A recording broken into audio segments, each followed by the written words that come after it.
하나님 나라를 위해서 예비하고 있는 우리 성도들이 어떻게 어떤 것을 왜 준비해야 지는지를 우리는 살펴볼 필요가 있다고 봅니다. 주님 오시는 날 얼마 안 남았죠. 주님이 오실 때 잘하였다, 착하고 충성된 종아, 이런 소리를 들어야 하잖아요. 그래서 우리는 정말 신앙생활을 하면서 미래를 준비할 줄 알아야 돼요.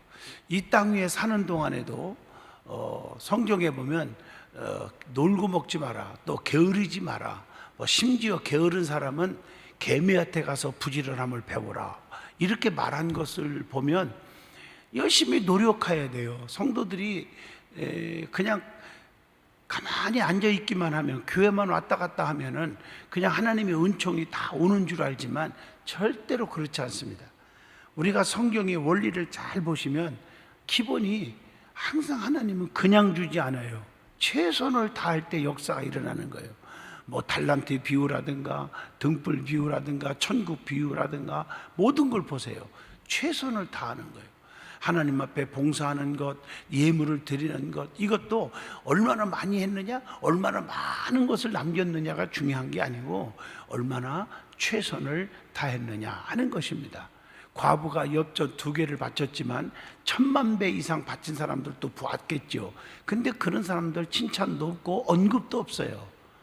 그러나 과부는 엽전 2개지만 이 모든 사람보다 제일 많이 바쳤도다. 왜? 가난한 사람인데 전 재산을 드린 거라고 했어요. 얼마나 주님은 판단하는 것이 얼마나 아름다워요. 우리는 겉보고 많이 배웠니? 뭐 키가 크냐 작냐? 많이 배웠냐 못 배웠느냐? 사업이 크냐 작냐? 이런 걸 따지고 외모를 보고 형식적인 걸 보고 판단하니까 실수가 나가는 거예요. 남녀 간에 결혼하는 것도 환경을 보고 결혼하면 다 실패하는 것입니다. 그래서 중심을 보시고 믿음을 보고 할 때 행복이라는 단어를 가져올 수가 있다고 저는 봅니다. 그렇기 때문에 우리는 예수 믿는 사람들은 특별히 준비한다는 이 자체를 기억해야 돼요. 신부가 신랑 맞을 준비하는 거 뭐 당연한 거잖아요. 영원한 우리의 신랑 대신 예수님을 맞을 준비하는 거 얼마나 중요해요. 베드로전서 4장 7절로 11절에 보면 성도가 예수님을 맞을 준비를 해야 돼요. 주님 오실 날이 얼마 안 남았잖아요. 때와 기한은 아버지 권한에 있다고 그랬어요. 아버지밖에 몰라. 그러나 돌아가는 현실을 보면 성경에 힌트를 준 게 있잖아요. 나라가 나라를 치고 민족이 민족을 대적하며 각처에서 기근과 지진이 있으리니 이것이 재난의 시작이니라, 이렇게 말했잖아요. 지금 돌아가는 오늘의 사회 현실, 전 세계 사람들이 움직이는 걸 보면 지금 주님이 심판날이 얼마 안 남은 것이 눈에 보이지 않습니까? 지금 이상 기온으로 인해서 전 세계가 난립니다. 폭염 속에서 지금 뭐 더워서 죽는 사람들이 생겨요. 부자 나라에서도 더워서 죽는 사람이 생길 정도니까 뭐 가난한 나라들이야 오직하겠습니까? 이런 현상들, 지금 이상 기온 현상들이 막 일어나고 있고요. 이런 것들이 내가 볼 때는 때가 임박한 것을 우리에게 보여주는 증거라고 생각해요. 그러니까 준비해야 돼요. 여러분, 지진이 일어나고 쓰나미가 불어오고 할 때 제일 먼저 사람이 먼저 아는 것 같지만 아닙니다. 지나가는 개미가 먼저 알고요, 또 산짐승들이 먼저 알고, 날아다니는 새들이 알고, 물고기들도 먼저 알아요. 그래서 뭐 이상한 행동들을 합니다. 막 산 위로 막 쥐들도 올라가고요, 박쥐들도 올라가고요, 막 거북이들도 올라가고, 새들이 막 날아다니면서 막 그냥 산꼭대기에 앉아 있고, 이런 걸 보면 아, 이거 쓰나미가 불어오는가 벌써 알아요. 눈치채는 거예요. 그래서 그걸 보면서 준비를 하는 거예요. 다 피할 준비들을 살려고. 사람도 지혜가 있어야 된다고 저는 생각합니다. 준비하지 않으면 큰일 나거든요. 연세 많은 분들 특히 느끼는 게 뭐냐면 벌써 예고가 옵니다. 관절이라든가 뭐 이런 게 아프신 분들은요, 이렇게 더 쑤시고 아파. 아하, 오늘 비가 올 것 같다. 그래가지고 바깥에다 널어놨던 빨래들을 다 걷어들이고 우리 어머님, 아버님이 나 어릴 적에 지금도 기억이 나요. 전부 하시더라고. 그 이렇게 날씨가 멀쩡한데 왜 빨래를 걷고 막 그런가 했는데 한 10분도 안 돼가지고 막 소낙비가 막 쏟아지는 거예요.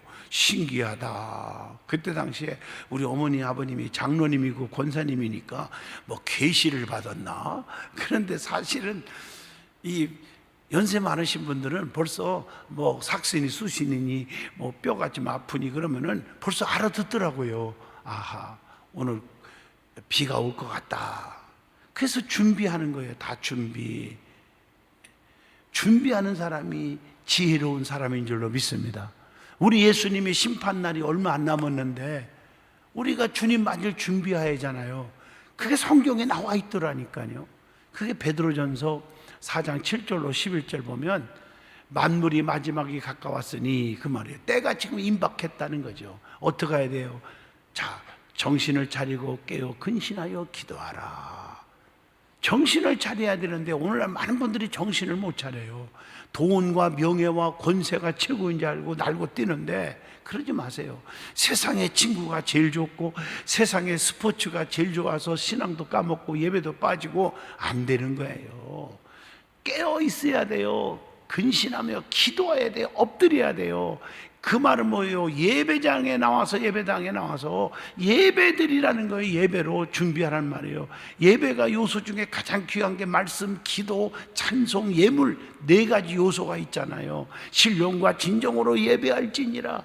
찬송도 진심으로 눈물을 흘리면서 감동적인 찬송, 그리고 기도도 눈물을 흘리면서 간절히 주님을 향한 기도, 말씀도 간절히 하나님의 말씀에 아멘하고 듣고, 예물도 얼마나 드리고 중요한 게 아니라 얼마나 최선을 다해서 하나님께 감사한 마음으로 드려지는 이 4가지가 예배의 요소거든요. 신령과 진정으로 예배하라. 준비하는 거예요. 그게 늘 깨어있는 거예요. 깨어있어라. 원수마귀들이 우는 사자와 같이 택한 백성들을 삼킬 자를 두루두루 찾고 있다 이랬거든요. 아주 중요한 거잖아요. 두 번째는 서로 사랑하라. 사랑은 허다한 죄를 돕느니라. 서로 싸우고 서로 비판하고 남의 허물만 들춰내기를 좋아하고 그러지 말고, 사랑이 뭐예요? 모든 죄를 덮어주는 거예요. 허물 있으면 덮어주고 눈물로 기도해주고, 이게 사랑이에요. 특히 영혼을 사랑하고 모든 삶을 사랑해 주는 거예요. 이웃을 사랑하는, 원수까지도 사랑하는 거예요. 힘들어하는 사람들을 포용해 주고 사랑하는 거예요. 난 이번에 감사한 것은 저희 교회 그 암 때문에 참 힘들어하는 분들이 몇 분이 계시는데, 중직들 몇 분들이 모여가지고 어떻게 할까 의논을 하더라고요. 예배 끝나고 이렇게 친교실에서 들어보니까. 그래서 제가 갔어요. 무슨 얘기냐고 그랬더니 세상에 정말 안타까워하고 그런 분들이 모여가지고요, 서로 이름을 적고 다 해갖고 몇 시부터 몇 시까지 어떻게 하고 금식을 한다는 거예요. 온전한 금식을 며칠 하겠다는 거예요. 그래서 제가 거기다가 몇 명만 껴줘. 혼자만 위해서 기도하지 말고, 우리 교회 아무개 장로님도 아프고 아무개도 아프니까 거기다 껴서 같이 금식해라. 서로 이렇게 합심하여 기도하면 하나님이 더 들어줄 거다. 그러고서는 간절히 기도해 줬는데 얼마나 사랑이 넘쳐요. 네? 우리 성도들의 아픔이 내 아픔처럼 느끼고 살아가는 거 얼마나 좋아요. 목사도 그런 마음으로 목회를 하고 있어요. 목사가 힘들어한다, 눈치껏 보면 알잖아. 그러면 목사를 위해서 간절히 기도하고 협력하는 게 그게 성도들의 사랑이 아닐까 하는 생각을 해봅니다. 여러분, 성경은 진실을 원하고요, 신령과 진정을 원하는 그런 말씀들로 꽉 차 있지 않습니까? 준비해야 돼요. 사랑으로 넘쳐야 돼요.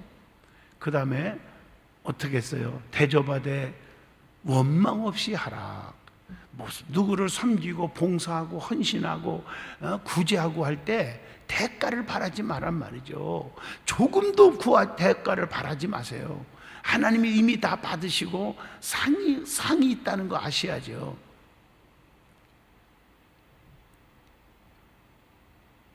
원망 없이 하고 하는 말을 절대로 잊어서는 안 됩니다.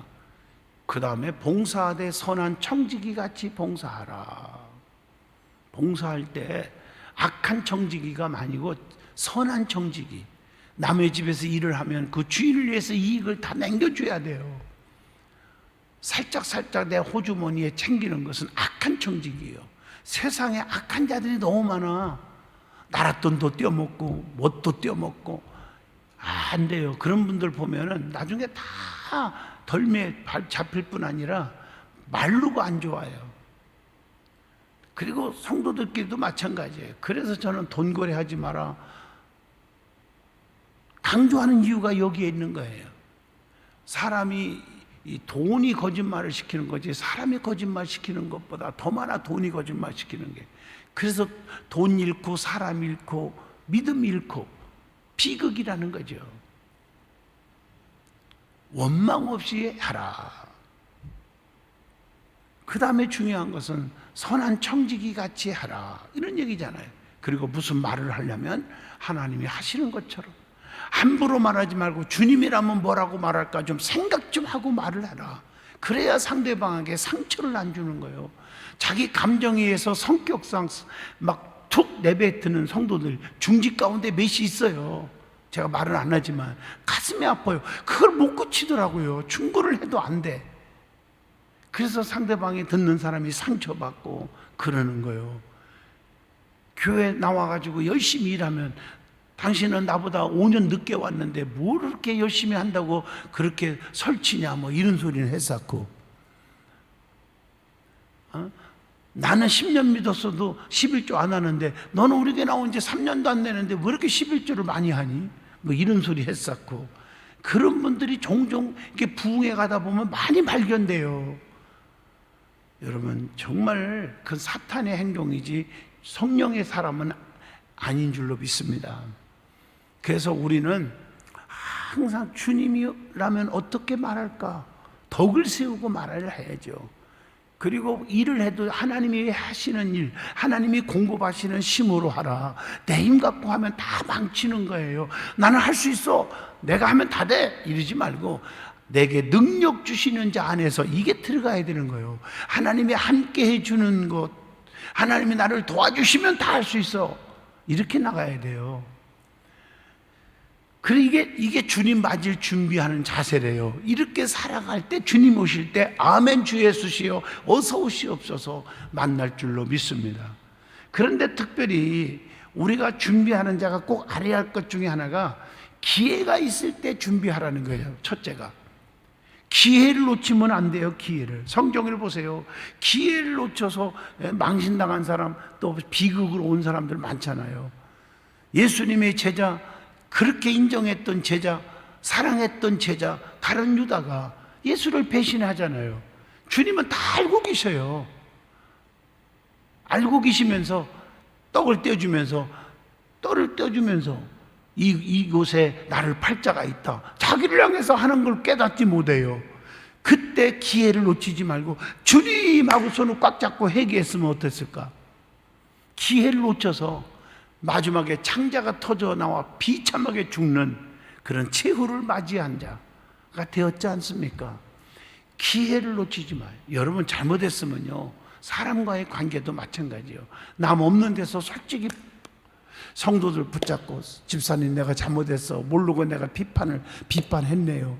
아유 입이 문제예요 하고 한마디만 하면 얼마나 좋은 사이가 되는데요. 굉장히 좋은 사이가 되잖아요. 어떤 목사님이요, 제가 설교하고 났는데 달려와요. 목회자들 집회인데, 장 목사님 오늘 말씀 듣고 은혜 받았습니다. 죄송합니다. 내가요 한 3년 전인가요, 목사님 알지도 못하고 목사님 비판했어요. 이해해줘요, 용서해줘요, 다시는 안 그럴 거예요. 그리고 목사님 팬이 되었어요. 그러고 손을 딱 잡는데요, 그 뒤부터 지금까지 10년 20년 동안 그 친구를 해서 기도해주고, 그 친구 내가 돕고, 또 집회하면은 그분 소개도 해주고, 그래서 큰 역사를 이루는 종이 되었어요. 우리가요 서로가 솔직하게 미안합니다, 잘못했습니다. 성도들 마찬가지예요. 성도끼리도 또 주의 종에게 또 실수했으면 그럴 수 있지. 미안합니다 목사님, 앞으로 안 그럴 거예요. 나도 모르는 새에 그냥 습관적으로 불평이 나왔네요. 얼마나 아름다운 일이요 이게. 그러면 더 뜨거운 사이가 될 텐데. 기회를 놓치지 마요. 소경 바디메오 보세요. 주님이 지나간다는 소문을 듣고 기회를 안 놓치고, 다윗의 아들 예수여 나를 불쌍히 여겨달라고, 눈뜨게 해달라고 시끄러 주변에서 하거나 말거나 더욱더 소리질러 가로되 부르짖다가 기회를 포착해서 눈이 떠졌지 않습니까?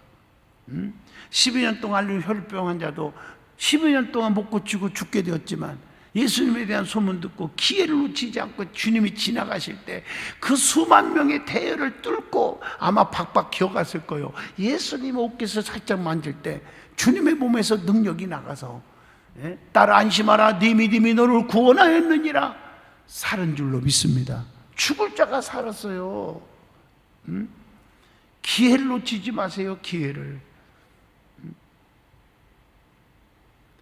오른편에 있는 강도도 기회 안 놓치고 나를 구원하소서 주님 앞에 솔직하게 부르짖다가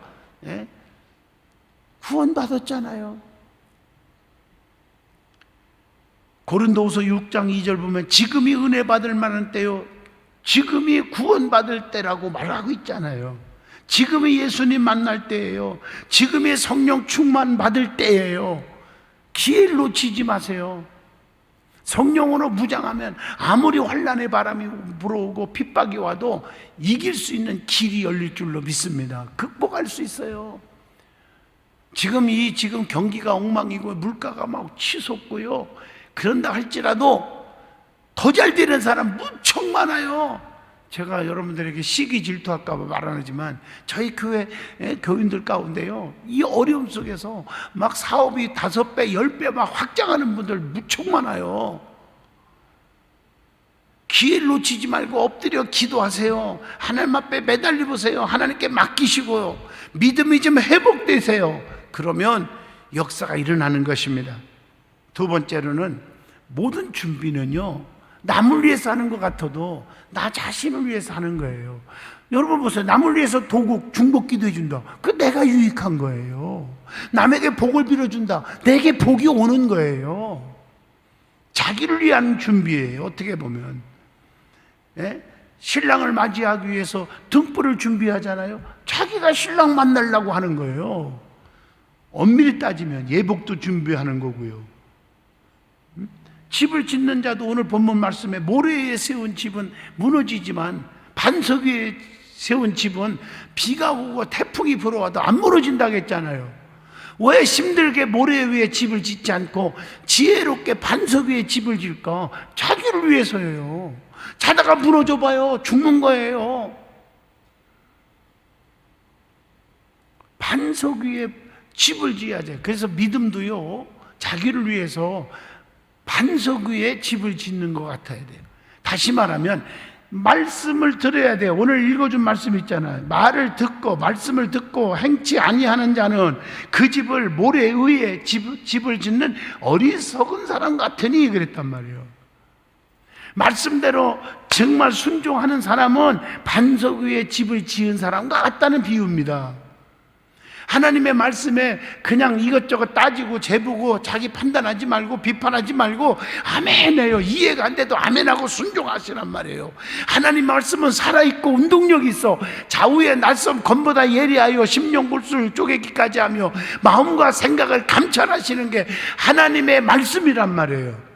이 말씀에 아멘하고 받으면 자기를 위한 거예요. 그게 반석 위에 세운 집 같다는 거죠. 쓰나미가 불어오고 태풍이 불어오고 별일이 다 있어도 안 무너져요. 내 가정이 안 무너지고 자식들이 안 무너져요. 사업이 안 무너져요. 건강이 무너지지 않아요. 얼마나 중요한지 아세요? 말씀을 듣고 깨닫는 자가 지혜로운 자고 자기를 위한 준비한 자예요. 우선 먹기는 꽃감이 달다고 돈 안 들려고 그냥 건성건성 집을 짓는 것은요, 겉모양은 똑같은 것 같아도 나중에 무너지는 거예요. 그래서 반석은 또 기초가 있죠. 기초를 반석 위에 세우라. 우리 든든한 교회 건축할 때 돈 한 푼도 없을 때 아무도 협력하는 사람 없었고 담보 제공하는 사람도 없었어요. 저는 금식하면서 진짜 울며 기도하면서 여기저기서 막 그냥 무이자로도 빌려오기도 하고 그냥 싼 이자도 빌려오기도 하고 막 그래서 이거 질 때는요 은행에서 융자도 잘 안 줬어요. 그래가지고 교회를 졌어요. 이렇게 부흥이 막 되니까 헌신도 안 한 분들이 목에 힘을 주고 직분 가졌다고 그 하나님 다 듣고 계셔요. 큰일 납니다 그거.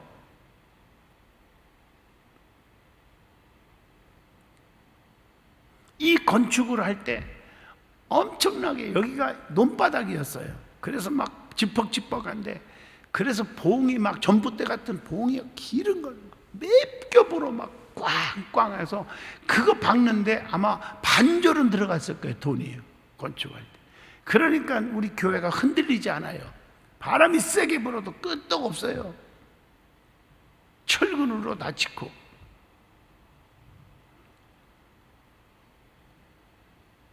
그 농담 삼아 우리 교인들에게 쓰라미가 불어오고 지진이 일어나면 무조건 든든한 교회로 다 와라.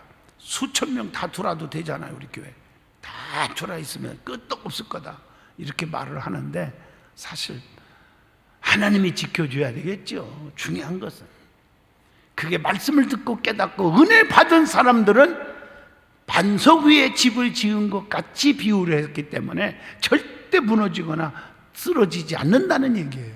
여러분의 삶이 행복하시고 쓰러지지 않기를 축복합니다. 아주 중요해요. 자신을 위해서 준비하는 거예요. 자신을 위해서. 그래서 성경에 보면 수고한 대로 먹으리라, 행한 대로 갚으리라, 구한 대로 받으리라, 심는 대로 거두리라, 믿음대로 될지어다. 여러분 그래서 시편 126편 6절인가요? 울며 씨를 뿌리면 정령 기쁨으로 단을 거두고 돌아오게 될 것이다 그랬잖아요. 열심히 자기를 위해서 최선을 다하고 최선을 다해서 노력하라는 거예요. 신앙생활도요 노력해야 돼요. 피곤하고 힘들어도 요즘 정말 연수원도 이렇게 봉사도 하고 여름 또 우리 집회도 있고 그래서 막 여기저기 가서 풀도 뽑고 막 일하다 보니까 얼마나 지치는지 몰라요. 오후 늦게까지 와요. 일을 다 하고 그러고 나오고 나면 피곤한데 그래도 피곤한데 우리 사모한테 여보 운동하러 가자. 일어나기가 힘들어. 그래도 일어나서 같이 가서 어제도 1시간 동안 뛰었어요. 런닝머신도 하고 활용도 하고 다 했어요. 그러고 나서 샤워하고 나니까 아주 피곤은 하지만은 아주 개뿐해지더라고요. 그래서 근육을 만들어야 면역력을 기르고 괜찮은 거거든요. 피곤하다고 나태하고 그냥 눕기만 하면은 병이 와요. 여러분 지금 힘들다고 신앙생활 나태하면 안 돼요. 새벽에 와서 기도하고 저녁 기도하고 예배 빠지지 말고 오후 예배도 참석하고 힘들지요 물론. 그래도 악착같이 최선을 다하여 노력할 때 심는 대로 거두고 수고한 대로 먹게 되고 엎드려 구한 대로 얻게 되고 믿음대로 되는 거예요. 이게 원리인 줄로 믿습니다. 그리고 중요한 것은 마지막 세 번째는 쓸만한 것으로 준비하라는 거예요. 모래 위에다가 집 짓지 말고 오늘 말씀처럼 반석 위에다가 집을 짓는 자가 되라는 거예요. 하나님의 생명의 능력의 기적의 치료의 말씀이 선포될지라도 내 밭이 쓸만한 밭이 돼야 하잖아요. 길가, 가시덩굴, 돌짝밭이면 되겠습니까? 옥토밭이 돼야 한단 말이에요. 내 밭이 좋아야 된다는 거죠. 내 심령이 겸손과 온유로 꽉 차 있고 하나님 말씀을 믿고 사모하는 그런 밭으로 준비될 때 하나님의 말씀의 씨가 떨어지면 30배, 60배, 100배의 열매를 맺을 줄로 믿습니다. 준비하는 자가 되라. 오늘 이 말씀에 은혜를 받았습니다. 오늘 여러분 한번 가슴에 손을 얹고 점검해 보세요.